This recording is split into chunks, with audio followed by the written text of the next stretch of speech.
Greetings everyone, welcome back. It's a family Christmas in Asheville, North Carolina.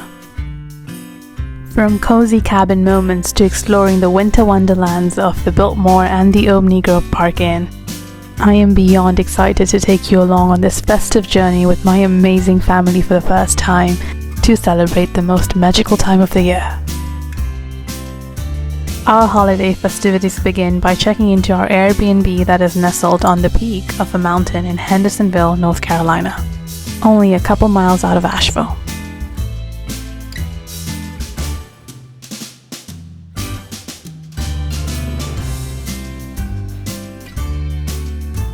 There is so much packed into this holiday adventure that is hard to summarize in the intro, so keep watching.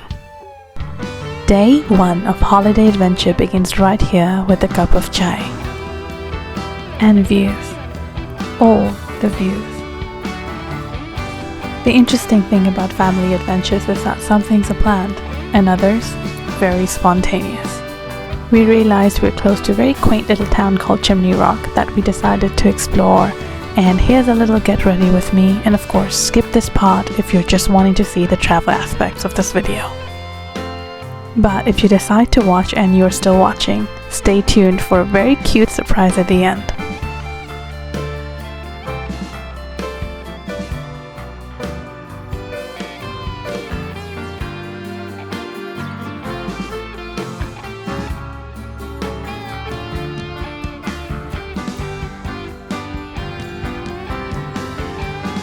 Chimney Rock State Park, located in the scenic Blue Ridge Mountains, is named after its most prominent feature, Chimney Rock, a 535 million year old monolith towering above the ground.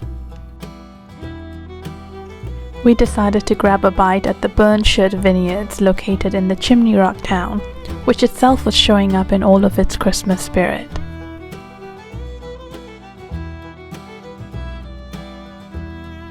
After exploring the downtown, we decided to go to the Skyline Trail, or catch the elevator really, to reach the top of the Chimney Rock for unparalleled views of Lake Lure and the surrounding mountains. The elevator is a great accessibility option if you're not an avid hiker and just a casual visitor. Checking out this view from up here was nice, but outside, it was a game changer.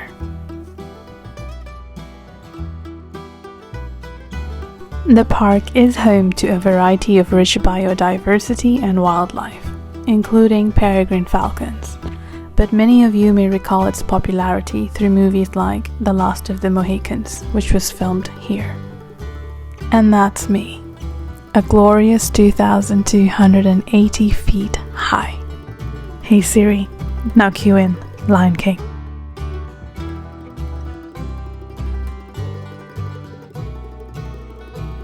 And now, to the spontaneous and unplanned part. Hiking the Hickory Nut Falls Trail, which leads up to a 400-foot waterfall. And you're probably wondering, as I did, what am I doing hiking in these clothes and these shoes? Well, I suspect that life's most exceptionally memorable adventures are normally the unplanned ones, if you know what I mean. And a huge public shout out to my parents for making this hike, especially my dad. I'm so proud of him.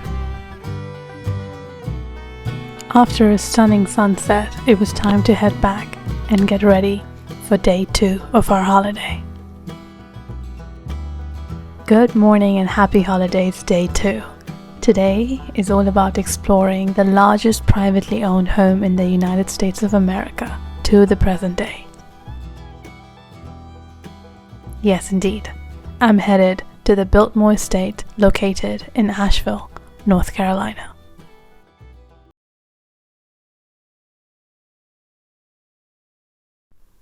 The estate covers an astonishing 8,000 acres and features a 250-room mansion built by George Washington Vanderbilt II in the late 19th century.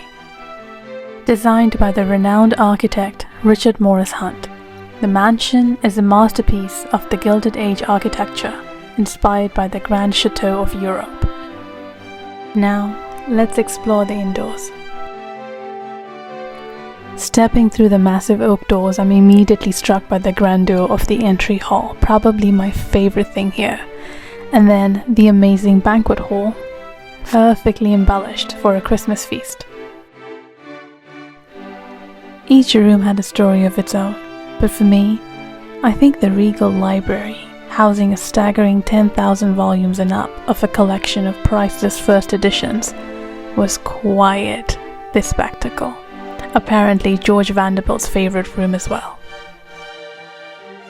If you're visiting the Biltmore during the holidays, you'll find the entire mansion lavishly decorated with more than 55 Christmas trees. The Biltmore house boasts 250 rooms, including 35 bedrooms, 43 bathrooms, and 65 fireplaces. Not only that, the Biltmore was a pioneer in implementing innovative technologies of its time and impressive amenities, including an indoor swimming pool, a gym, and a bowling alley. And now, how cold are you? That's not the things to be discussed Let's right have now. a little chatty time with my family. So during the tour with my parents, there was this one section where they showed us the rooms of Mr. and Mrs. Vanderbilt, and my dad was very amazed that Mr. Vanderbilt's room was separate from Mrs. Vanderbilt's room. Any thoughts? I was just surprised, like Mr. Vanderbilt staying in a different bedroom and wife got a different bedroom. So I don't know how all these things has been built, but anyway, that is their choice. I am sure he visited.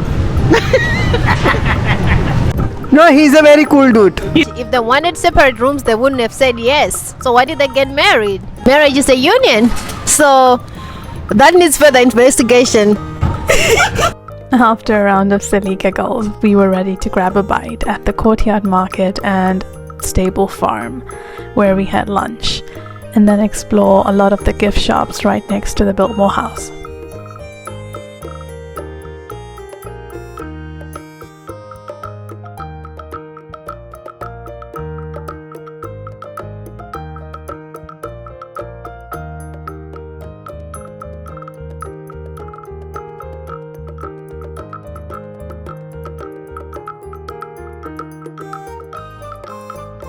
Designed by Frederick Law Olmsted, the landscape architect behind Central Park in New York, Biltmore's gardens showcase span 35 acres and include Italian, walled, and rose gardens. The estate actually once operated as a self-sustaining village, complete with farms, a dairy, and a school for workers' children. But the best way for me to end the day, perhaps, was the conservatory, also known as the greenhouse, a stunning glass-roofed structure that houses a diverse collection of exotic plants.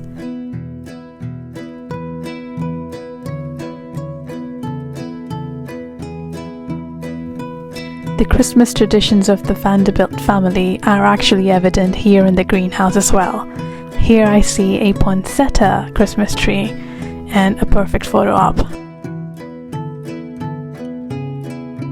After a long, cold day of exploration, this was the perfect way to therapeutically detox. Day 3 is looking nice and sunny, and I'm feeling very artsy, which is why we're going to the Omni Grove Park Inn. The inn was built using granite stones from the nearby Sunset Mountains, giving it its rustic and natural look. The inn has hosted several notable guests, including Scott Fitzgerald, Thomas Edison, and even presidents like Woodrow Wilson. But today, it is widely known for its national Christmas gingerbread house competitions. During Christmas, the Great Hall is adorned with enormous fireplaces and decked out in festive decorations. While the interiors are definitely spectacular, I think for me, the outside, the Sunset Terrace, was the spot that just hit everything right. No kidding, the Sunset Terrace, made in the amphitheater type style, is a popular outdoor dining spot offering breathtaking views of the Blue Ridge Mountains and the city of Asheville. While the outdoor views were something, there are actually rumors and speculations about a network of underground tunnels beneath the inn that some believe were used during Prohibition. But alas, I decided to keep my detective hat at bay and keep the atmosphere very, very festive, and others decided to keep it romantic.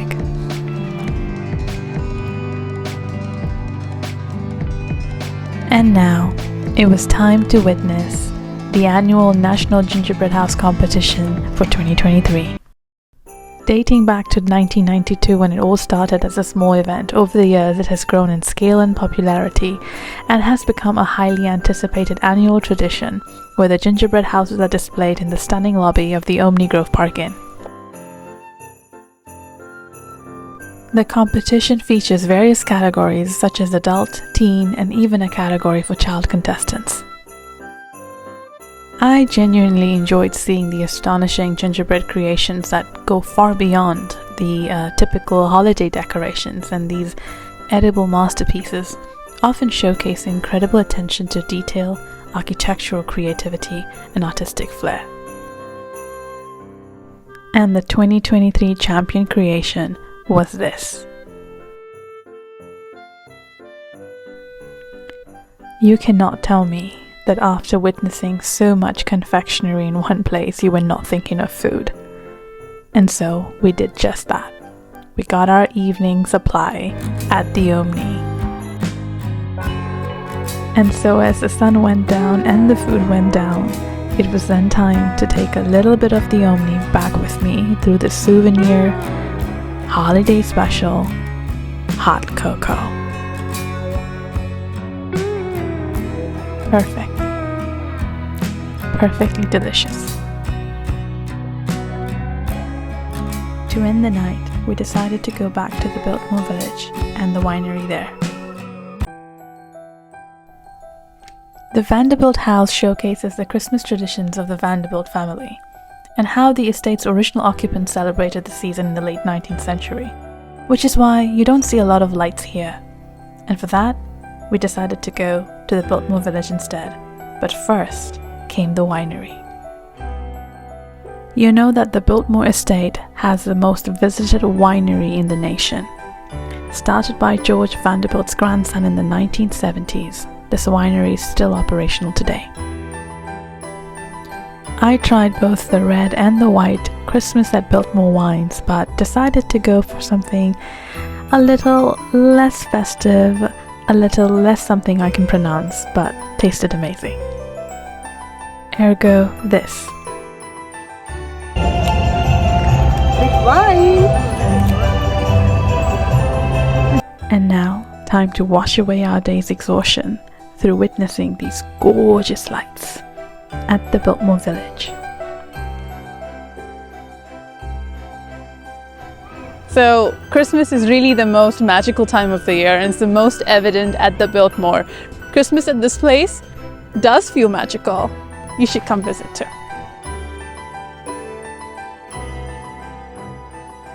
Only a few times in our year do we really consider to be present in the moment, to count our blessings, show gratitude for time spent with family and friends, and really cherish new memories, making intentional choices to be happy. And here's wishing you the same positivity. Until next time, love and light.